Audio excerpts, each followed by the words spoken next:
This is Islay, an island shaped by wind, water, and whiskey. And over the next 2 days, we are traveling across this rugged corner of Scotland, following narrow roads, dramatic coastlines, and visiting some of the world's most famous distilleries. If you've seen the full Scotland video, then you've already seen this, but since so few have seen that full video, I wanted to pull this section out to help others with their trip to Islay. So here's how to spend 2 unforgettable days on the island, and stay to the end where I answer some frequently asked questions about it. To get to the ferry terminal for Islay, it's a 3-hour drive from Glasgow, so we drove the previous day and then found a hotel to spend the night in. There was only one hotel that I could find close to the ferry, but luckily it was a good one. Pops, how do you feel about staying in a castle? I'm excited about this. This will be awesome. This is Stonefield Castle, and it was built for one family in 1837 and then converted into a hotel in the mid-1900s. We spent the rest of the day hiking along the property and getting dinner in the fantastic dining room before settling in for the night. Saying goodbye to our castle hotel, and we are heading out to get the ferry to Islay. From our hotel, it was only a 10-minute drive down to the Kennaicraig Ferry. This is the main ferry that takes you over to Islay and some of the other islands in this part of Scotland. We got there about 45 minutes early so we could secure a parking spot and get checked in, just so that there was no opportunity to miss this ferry. We were both very excited for what we were going to experience today. You may ask why we're not taking a car across. Unfortunately, I tried to book about 2 months ago and all of the car tickets were sold out, so I had to figure out how to leave the car here, take the passenger ferry over, rent a bike when we get there, and then kind of stay in the Port Ellen area, which will end up being completely fine, but just know you better book it way in advance if you want to take a car over. Look at the water right now. It is basically glass. This is where we spent the night at Stonefield Castle. We drove down here to the ferry terminal, and then we're going to take the ferry all the way over to here. About 20 minutes before we were supposed to set off, they let us know that it was time to board the boat. I liked being there early just to see how the front of the boat lifted up for the cars to drive in. That alone was really cool. Pops is not built for this boat. Look at that. Well, I guess technically you are built for this boat. You got an inch. Well, not quite. We left too early to get breakfast at our hotel, but luckily they serve it on the boat, and they serve a nice breakfast here, so we got that before the boat took off. We got a full Scottish breakfast on a boat. This looks pretty nice, actually. But no black pudding for Pops. No. Or for me. And then after breakfast, we made our way to the top so we could see the boat take off. We're heading to Islay! The ferry takes about 2 hours and 15 minutes to get over to Port Ellen, and I cannot stress this enough, you absolutely need to figure this all out in advance. For one, finding a hotel near the ferry is difficult, and so you might have to drive an hour or two in the morning, and our ferry left really early, so that's not ideal.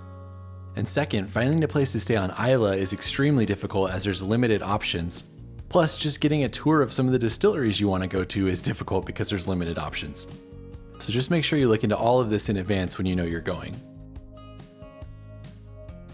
Check it out, there's cattle out there on that island.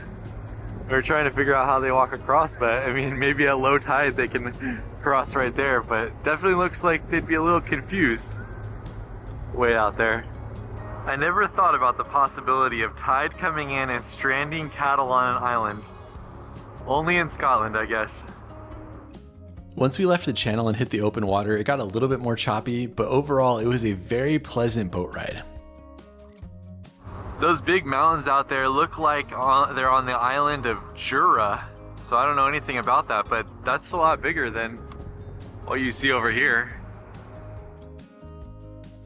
Also, the ferry has been running here for over 100 years, and it's connected these islands for generations, carrying everything from travelers to whiskey barrels back and forth. And if you're not familiar with Islay, it's basically the whiskey capital of Scotland, since it has 9 world-famous distilleries and it's a destination for Scotch. You'll notice the iconic white buildings with black lettering as you're making your way in on the boat. We were told that you often see wildlife on the crossing, but unfortunately for us, we didn't see wildlife on this trip. We made it to Islay. Time to go explore. I thought Pops was just gonna ride the boat back. He wasn't gonna get off with everybody else. I wasn't gonna get off. I was enjoying the boat ride too much. There are 2 places you can arrive on the island, but the best if you don't have a car is Port Ellen. This little village was founded in the 1800s and it became the main gateway to Islay and played a big role in exporting whiskey from the surrounding distilleries. We walked over and dropped off our luggage at the hotel and then grabbed our bikes to set out and explore the distilleries. Like anything on Islay, be sure you book your bikes in advance as well. In order to get the extra large one for my dad, I got the last one and it was at least a month out. This is about as good as it gets. We got perfect weather, beautiful green hills, easy biking. How do you beat this? From Port Ellen, you can walk out to the distilleries if you want, but it's 2 miles to the first one, 2.5 miles to the second one, and 3.5 miles to the third, and that's one way. So it's much preferred to take e-bikes as it's even difficult to get any type of taxi in the village as well. What'd you think of that biking? That was pretty fun, right? It was a little scary. I wasn't sure at first. You're going fast for not being sure. The first distillery we went to is Lagavulin, and we got the exclusive experience, which is the expensive one, because that was the only tour that they had when I looked about a month and a half in advance. You guys don't understand how long I've wanted to come here. This is so exciting for me. Ever since I saw Ron Swanson from Parks and Recreation show up here about a decade ago, I knew this was a place that I had to visit. Of course, they even have a whiskey related to him in the visitor center.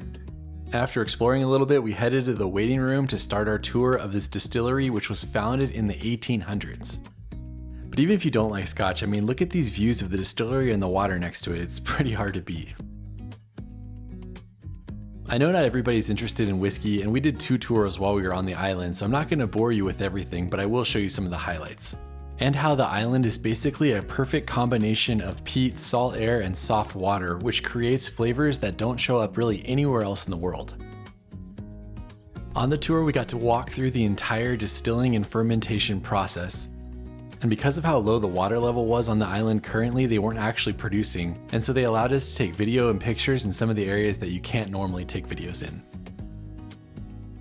And then after the 1-hour tour was over, we were able to sit down and do a full tasting. Cheers, Bubs. Essentially. Of course, we tried a couple sips while we were here, but one of the best things is that they actually give you these little to-go bottles and you can just fill them up and then take them back to the hotel room with you where you can try them. That way you're not drinking and driving or drinking and biking, which is much safer, and that's what we did. Black Line, don't you try to take more whiskey than you're supposed to. I'm gonna get an extra milliliter. I am filling my own whiskey from a cask at Lagavulin in Scotland. Pretty epic. Get that extra milliliter. Oh my god, I gotta go a little bit slower. I don't want to go too crazy.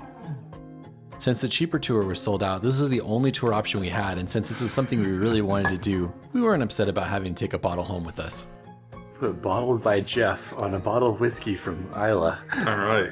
That's pretty sweet. If that wasn't enough, get a fancy bag to put it in and let's like drop it. Just like that. Don't handle your whiskey. Can't take them anywhere. That was an amazing experience. Being able to walk around this historic distillery, being able to try it down in the cool tasting room, and then being able to bottle our own. It's definitely something that if you're into Scotch like we are, you should try to do while you're in Islay. We're gonna go to another distillery right now, and then we have one more tour at the end of the day. So we're gonna see all 3 of the ones in the southern area that we can bike to today. Once Pops figured out how to use his bike again, and yes, he's just that bad at using a bike, we didn't drink the whiskey, we took it with us. We then headed out on the 1-mile bike ride to the 3rd distillery in this section known as Ardbeg. I couldn't get over how beautiful it was to just be biking along the coast like this to the different distilleries. And at this one we didn't schedule a tour because we didn't have time between the first and second tour that we were doing. So we just grabbed some pastries and did a whiskey flight so we could try a few of theirs. This distillery dates back to the 1800s as well, but it did have many different times during the 1900s that it was closed. And it was at risk of being permanently lost in the 1990s before it was bought and revived into what you can see today. It's a beautiful building, and without even taking a tour, it was definitely one of the bigger properties we explored. We had a scone with some clotted cream, tried a couple whiskeys, but we are heading on to our last distillery of the day. Before heading to our last distillery, I came out here because I wanted to get this shot of Lagavulin, but I also wanted to see this castle that's over here. I know I've said this already, but I still can't believe I'm on a Scottish island, biking to distilleries and climbing castles. Mind blown. This is known as Dunivay Castle, or the remains of the castle. There's not much left to see, but you can still go up here and climb around a little bit.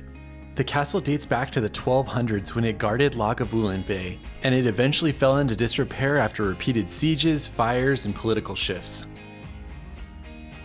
If you choose to come up here, watch out, it's a little precarious, but it's pretty awesome.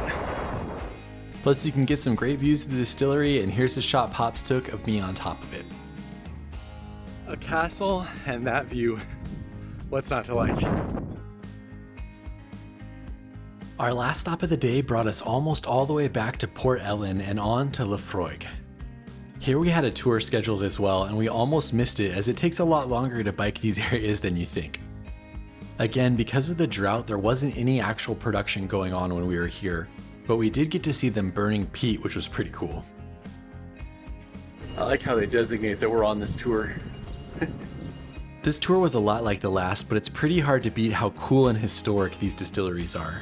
Just getting to see the equipment they've used for over a century and learn about the process is awesome. Now we can trade in our tokens to try 3 different ones. Cheers.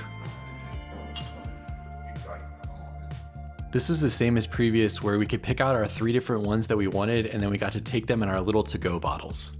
We had a lot of whiskey to drink back at the hotel room, but we weren't complaining.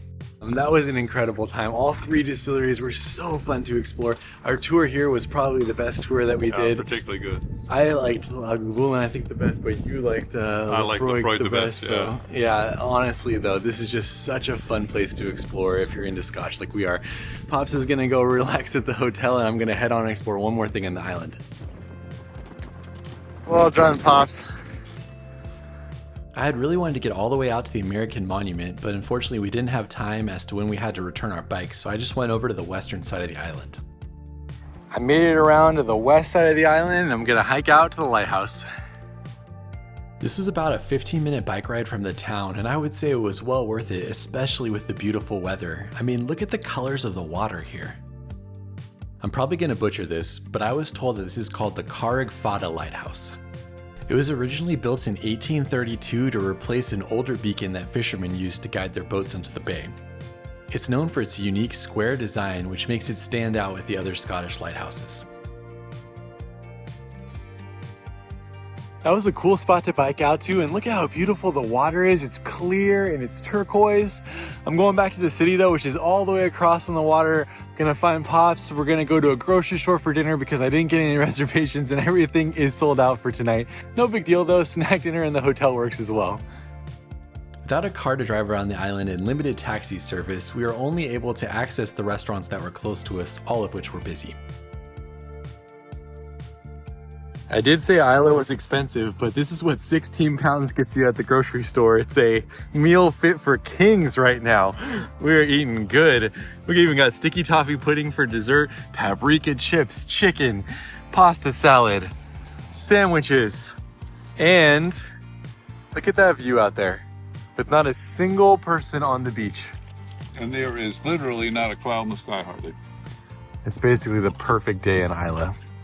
So Pops has been wanting to go to Islay for a long time, and I looked 2 months ago to get my reservation, and this was the last available room 2 months ago for when we were here.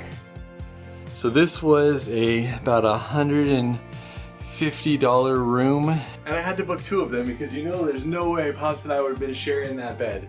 So note that if you come to Islay, it's gonna be very expensive, so you better really like Scotch like us. Housekeeping! How's your room, Pops? It's fine. Can you fit? Oh, your room is way bigger than mine. I should have given you the other one. Man, look at your primo room. Yeah, I see. Wow, this is like a double room, man. Compared to yours? What? You have a bathtub too? Oh my gosh.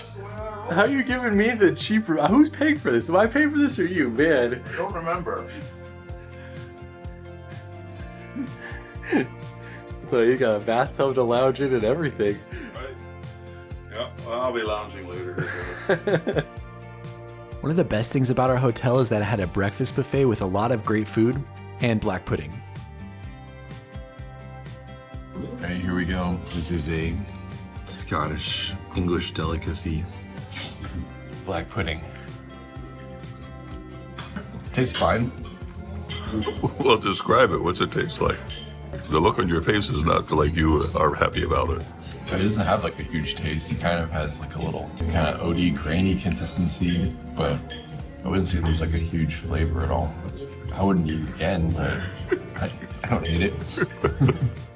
I think it looks a lot worse than it actually tastes. We're saying goodbye to our hotel on Islay, and we're heading back to the ferry. That hotel was a cute little hotel. The rooms are tiny, that's okay.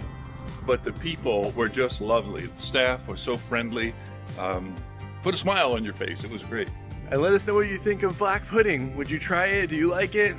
Let us know in the comments. If you don't know what it is, you're better off just to taste it and decide on the basis of that. One of the best things about our hotel is that it was only a 5-minute walk to the ferry terminal. And note that there might be only 1 or maybe 2 ferries a day, so you definitely need to know when you're leaving. I can't believe they can turn that massive boat around and actually back it in the tiny little port right there.